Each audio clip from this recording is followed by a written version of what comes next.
বাংলাদেশ সেনাবাহিনীর প্রতিবল সেনা সদস্য একত্রিত হয়ে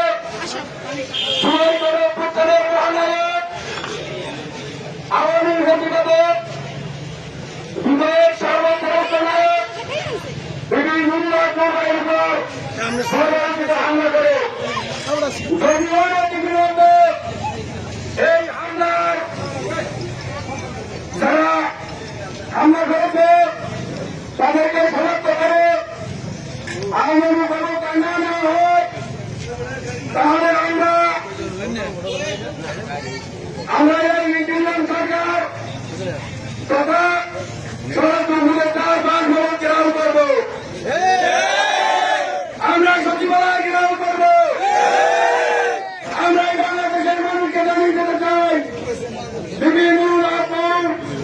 ন্যায় এবং সত্যের পথে